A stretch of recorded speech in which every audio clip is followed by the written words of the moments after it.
Hello and welcome. I'm Pranay Upadhyay and you're watching India Today Global. We are beginning this bulletin with a big development in Bangladesh because Bangladesh will bid its farewell to Begum Khaleda Zia tomorrow. India will be represented at the funeral by External Affairs Minister Dr. S. Jaishankar, underlining the regional significance of the moment. The spotlight now shifts to her son Tariq Rahman, the heir of Zia legacy. Back in Bangladesh after 17 years in exile, Tariq has filed his nomination and is widely seen as the new face of the BNP, stepping into the space left by his mother. As the nation bids farewell to one of the most consequential leaders, her legacy now passes to the next generation.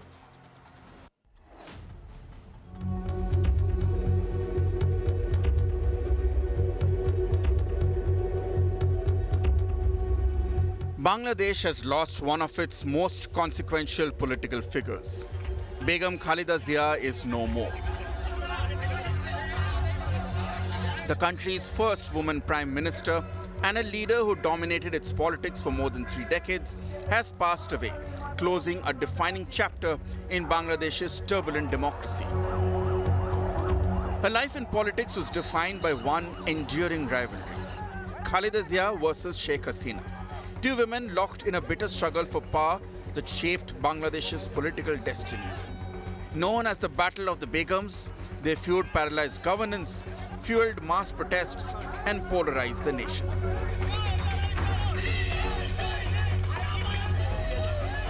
Khaleda Zia was uncompromising, combative, and fiercely loyal to her Bangladesh Nationalist Party.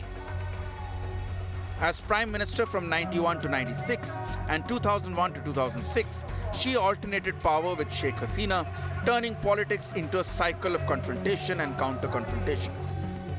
Her tenure also marked a period of strained ties with India.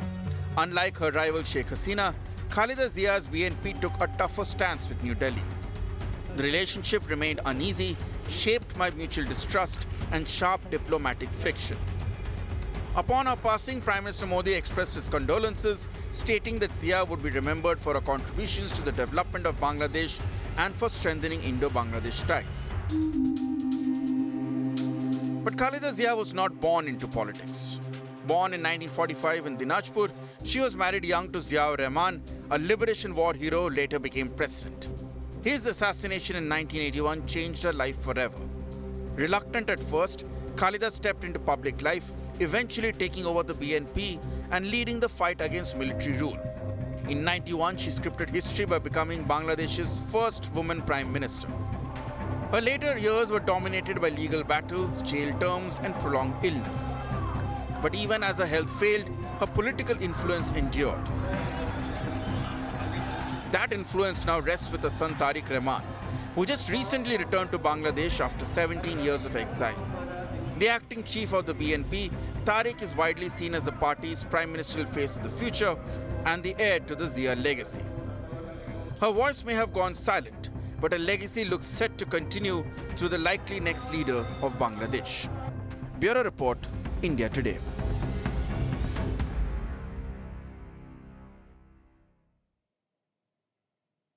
So for long, Bangladesh politics was shaped by two strong women leaders, Khaleda Zia and Sheikh Hasina. And incidentally, both these leaders won't be around for the next election. And to discuss this issue, I'm being joined by Rashiduz Zaman Milad, Treasurer of BNP and former MP from Dhaka. Welcome to India Today Global, sir. Thank you very much. First of all, condolences for the BNP's loss and also for the loss of people of Bangladesh. You have lost a tall leader, Begum Khaleda Zia. Let me begin by asking you, how prepared is BNP for this setback and for the upcoming elections? Yeah, thank you very much. First, I want to, tell you that this moment of profound national grief, Bangladesh has lost a towering political figures whose life was deeply intertwined with the country's modern history. As you said before, Begum Khaleda Zia was not just a former prime minister of the party and our chairperson. She was a symbol of religion's dignity and the democratic struggle. You understand that by losing her, what mentality we are having now, especially the Bangladeshi people and our party, is really we are shocked. By this time, the government has declared the 3 days of the state mourning over the passing of our former Prime Minister and BNP chairperson Begum Khaleda Zia. At the same Mr. time, BNP also has taken a own program with hoisting the flag, black flag, and the national the party flag all over the country where we have all the offices. The diplomats from the various countries has already came to the chairperson office and signed the condolence book. And the BNP chairperson office was full of the diplomats, the elites, and prominent figures. Even Prime Minister of And India has also expressed, his grief and it he's is expressed his from condolences. outside, but the Yeah. inside, this all the political parties, those who are not BNP, this all parties leader, they have shown their this condolence, and they came to party office and they signed in the condolence book for the mother of democracy, Indeed, Begum she was a Khaleda very Zia tall today. leader of Bangladesh. But Mr. Milad, how does BNP view India's gesture of sending its External Affairs Minister, Dr. S. Jaishankar, to Khaleda Zia's janaza, funeral tomorrow? We really appreciate that our neighboring country and a lot of the diplomats and the minister is coming to join in the janaza. So and the huge janaza will be held as the uh, the President Zia Rahman when he was assassinated. Then the janaza was the highest janaza in the world. You can say this was such the big gathering and ever not happened in the world.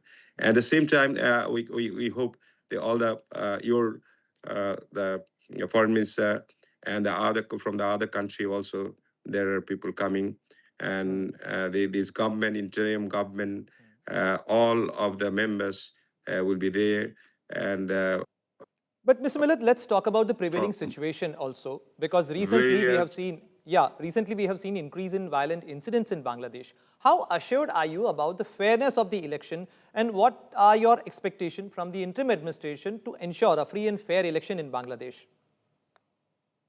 Yeah, this is a separate issue today because you see there were such a position in, and we are really shocked by losing our chairperson and Begum Khaleda Zia. Still, you ask for the questions that how this interim government will perform the coming elections.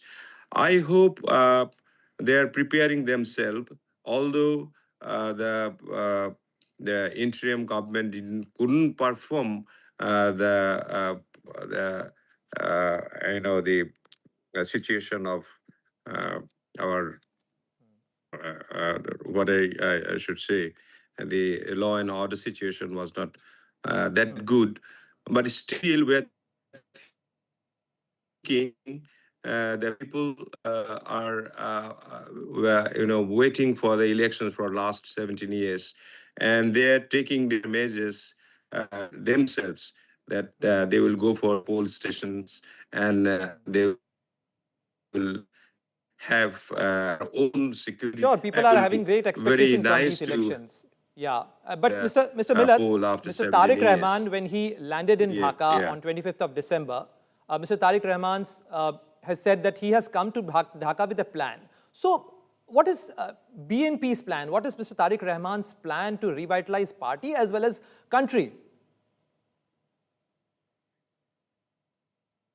Not actually the time to explain all these things. Still, as you asked for that, the Tariq Rahman whenever he stepped in Bangladesh, you see whole Bangladesh was, vibrating. And the Bangladeshi people were expecting this kind of a leader, which comes after decades and decades, such as the Khamenei, such as the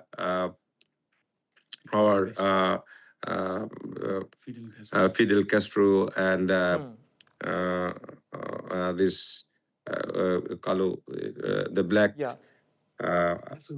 Nelson Mandela, and even all this. Obviously, this will be tested in the election, that how these promises are delivered. Thank you very much, Mr. Milad. I'm running short of time. Thank you very much for your time, and I appreciate your presence on my show. Thank you very much.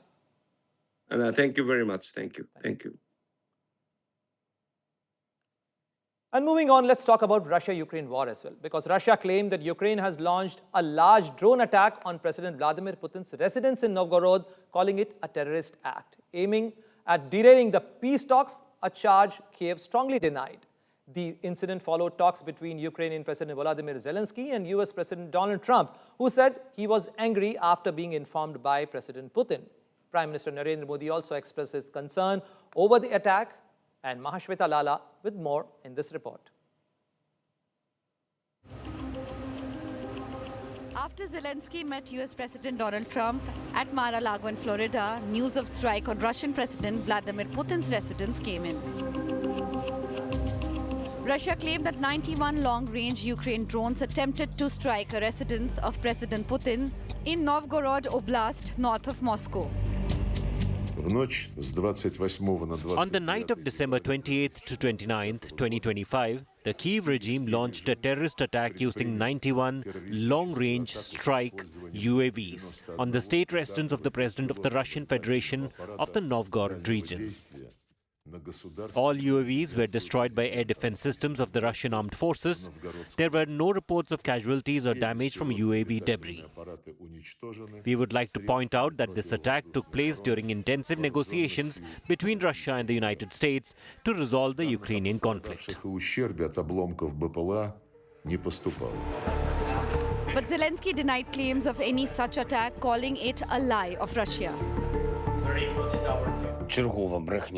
This is yet another lie from Russian Federation. This is clear that yesterday we had a meeting with Trump. And it is clear that for Russians, if we do not have a scandal with America and we have progress, for them it is a failure. Now with their statement that some of their residences were attacked, they are simply preparing. I'm sure, preparing. In principle, the ground for striking, probably the capital, and probably state buildings. We already had this in September. There was a missile strike on the cabinet of ministers.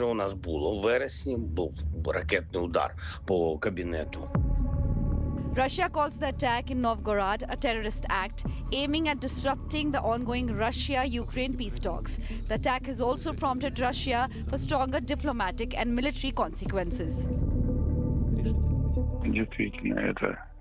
This is indeed a terrorist act aimed at disrupting the negotiations.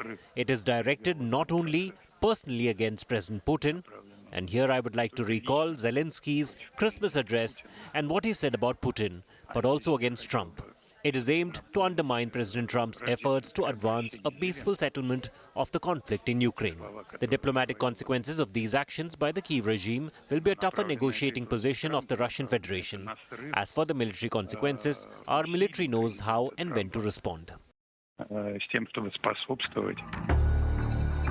Meanwhile, Trump responded to the attack as no good and said was angry. He said Putin had informed him about the attack. I heard about it this morning. You know who told me about it? President Putin told me about it. Early in the morning, he said he was attacked. It's no good. It's no good. Don't forget, the Tomahawks. I stopped the Tomahawks. I didn't want that. Because we're talking about, it's a delicate period of time. This is not the right time. It's one thing to be offensive, because they were offensive. It's another thing to attack his house. It's not the right time to do any of that. And can't do it. And I learned about it from President Putin today. I was very angry about it. Prime Minister Narendra Modi expressed deep concerns over the attack on President Putin's residence. India has always advocated that this is not an era of war. Following the attack, Russian Defense Ministry released a video of what it said was the deployment of the Russian nuclear-capable hypersonic Airstrike missile system in Belarus. Russia also said its armed forces had taken control of one settlement in the Donetsk region, while Ukraine reported that its troops had repelled multiple attacks from Russian forces. With Mahashweta Lala, Bureau Report, India Today.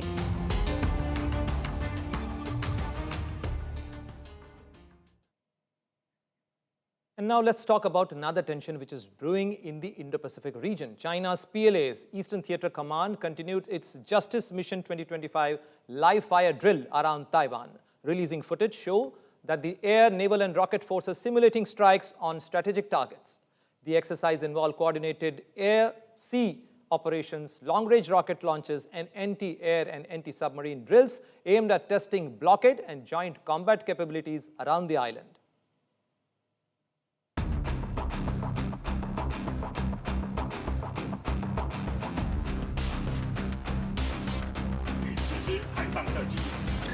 During a second day of the joint live fire drills by the Eastern Theater Command of the Chinese People's Liberation Army Code named Justice Mission 2025 around the Taiwan island, a video titled Target Elimination, Line Breakage, Port Isolation was released. The footage showed the drills from the Air Force and the Rocket Force focusing on neutralizing strategic targets, joint sea and air exercises on cutting off supply line, and long-range rockets launching drills on sealing off key ports.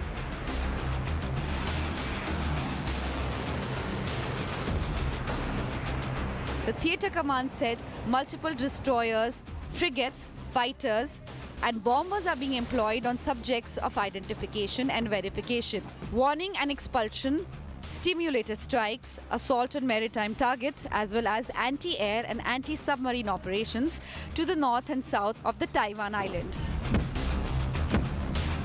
Long-range rocket fires are being launched at targets in designated waters to the north of Taiwan's island. The drills are aimed at testing the military forces' capabilities of sea-air coordination and integrated blockade and control. In the recent months, Taiwan has also ramped up its military to counter the growing Chinese threat in the skies and around the island. Taiwan has emphasized on drone operations and combat training conducted by reservists. They had organized 14-day reservist program which included drone operations as well as training on new portable weapons. We call on the Chinese authorities to act rationally and with self-restraint to immediately cease irresponsible, provocative behavior and not to misjudge the situation and become a troublemaker undermining regional peace. Our government will also continue to closely cooperate with all parties in the region to jointly protect the rules-based international order and safeguard peace, stability and security in the Indo-Pacific. A day earlier, Russian Foreign Ministry Sergei Lavrov, in an interview with TASS, said Russia opposes Taiwan's independence in any form since their territory is an integral part of China. China has also claimed Taiwan to be an integral part of it, while the island opposes Chinese assertion and prefer democratic rule over communist government. Though US has claimed to have good relations with China, the recent arms package of $11 billion to Taiwan has drawn the ire of Beijing.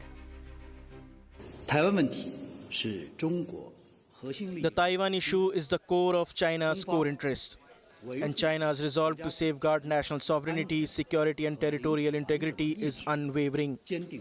Any vile act of crossing the line and provoking on the Taiwan question will be met with China's firm countermeasures. Any sinister attempt to obstruct China's reunification will never succeed.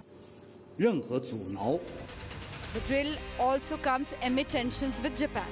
Last month, Japanese Prime Minister Sanae Takaichi, while responding to an opposition lawmaker in parliament about survival-threatening situations, said an attack on US warships sent to break any Chinese blockade on Taiwan could require Tokyo to intervene militarily to defend itself and its allies. China has also urged all nations seeking peace to take actions to resolutely contain the revival of Japanese militarism. With Mahashweta Lala, Bureau Report, India Today. Saudi Arabia-led Joint Coalition Command has carried out an airstrike on the southern Yemeni port of Makala. Meanwhile, Saudi has also called UAE to withdraw its forces within 24 hours from Yemen. The warning represented Riyadh's strongest language against Abu Dhabi, yet as the coalition struck, what is it described as the foreign military support to UAE-backed southern separatists, and the head of Yemen's Saudi-backed Presidential Council set the deadline for Emirate forces to leave. The Saudi-led coalition said the limited airstrike followed the weekend arrival of 2 ships from UAE port without its authorization. After arriving in Mukalla, the vessels disabled their tracking system and unloaded large quantity of weapons and combat vehicles to support the STC. According to Saudi state media, the coalition said the Mukalla port strike caused no casualty or collateral damage. And for the last 2 days, chaos has descended on the streets of several Iranian cities and towns, with the Iranian rial plunging to over 42,000 against US dollar and inflation rising to over 42%. The clerical regime of Supreme Leader Ayatollah Ali Khamenei is facing the biggest protest in 3 years. The financial distress and law and order breakdown in a country of over 92 million people now poses a serious challenge to Iran's clerical regime, already struggling to recover from the Israel and US strikes on its nuclear capabilities in May 2025. An image shared by the credible Iranian experts show a man sitting motionless in middle of a Tehran highway as the regime forces on motorcycle move in to crush protests. Jason Brodsky, the police director of United Action Against Nuclear Iran, linked the image of the lone man on the iconic photo of the China's brutal crushing of the Tiananmen Square of 1989. Iran has been witnessing its biggest street protest in 3 years since 2022-2023, when people took to streets following the death of Masha Amini.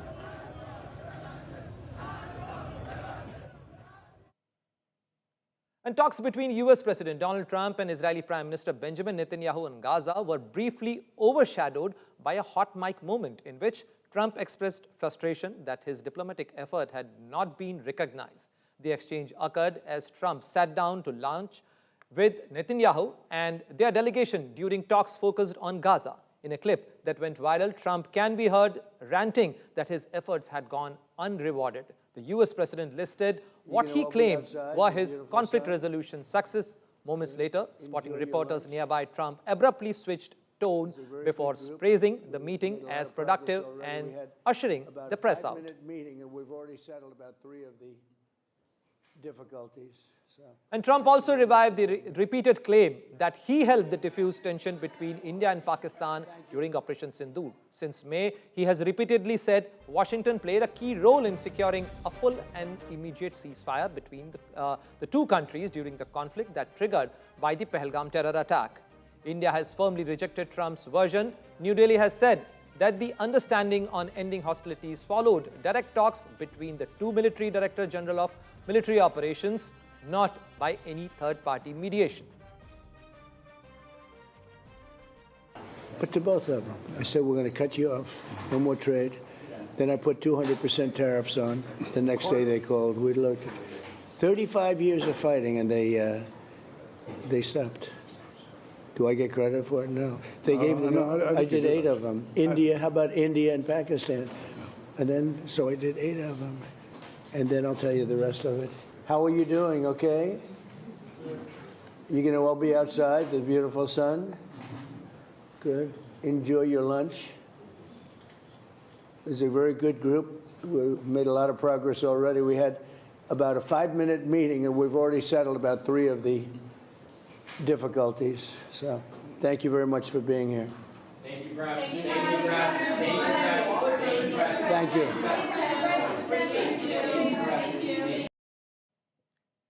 And that's all we have in this bulletin. We are leaving you with what else happening around the world in World at a Glance.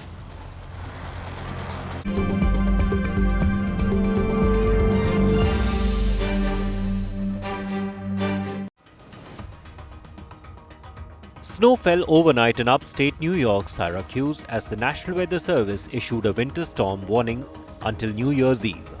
According to the NWS, a heavy lake effect is to be expected until Wednesday morning, with total snowfall expected between 30 to 60 centimeters and winds as high as 50 miles per hour.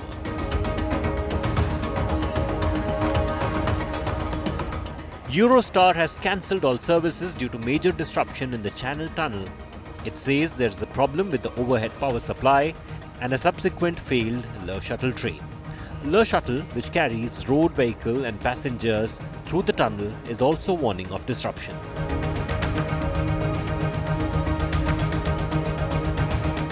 China has proposed strict new rules for artificial intelligence to provide safeguards for children and prevent chatbots from offering advice that could lead to self-harm or violence. Under the planned regulation, developers will also need to ensure their AI models do not generate content that promotes gambling.